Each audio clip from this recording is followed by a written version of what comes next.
नरेश अपनी कन्या को सब कुछ दे रहे हैं, हाथी घोड़े दास दासियां तथा आकुत संपदा भी दी और बारातियों का स्वागत भी बड़े आनंद के साथ किया। विदाई में भी बड़ा आनंद का वातावरण हुआ।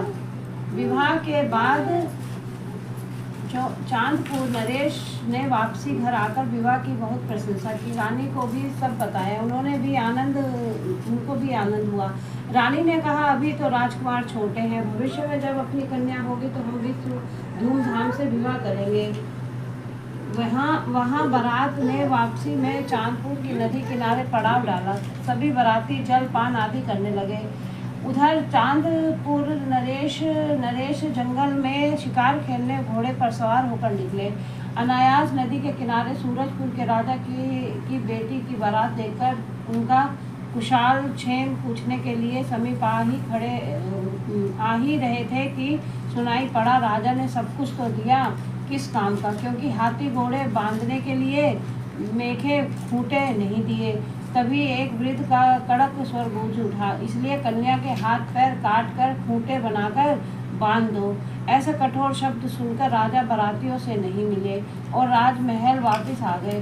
तभी उसी समय सूरजपुर के सिपाहियों और कन्या ने भी कटु वचन सुने तो उन्होंने बड़ा दुख हुआ कि इतना सब कुछ देने के बाद भी उन्हें संतोष नहीं हुआ। यहाँ राजा वापस आए और सीधे शायगढ़ में जाकर सो गए।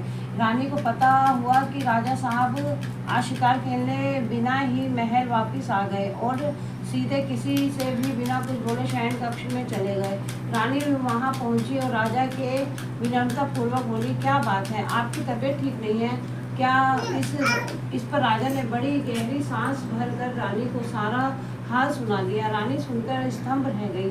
फिर राजा ने सिपाही को बुलाकर बोले, पूरे राज्य में ढिंढोरा पिटवा दिया जाए कि अब हमारे राज्य में किसी के यहाँ कन्या नहीं होगी, यदि कन्या हो तो उसे मरवा दिया जाए। चांदपुर में राजा के आदेश को सुनकर सभी स्तंभ रह गए, पर राजा की आज्ञा ठहरी, सभी के पालन करना जरूरी है। यहाँ धीरे धीरे राजकुमार समझदार हो रहे थे। एक दिन रक्षाबंधन का त्योहार था।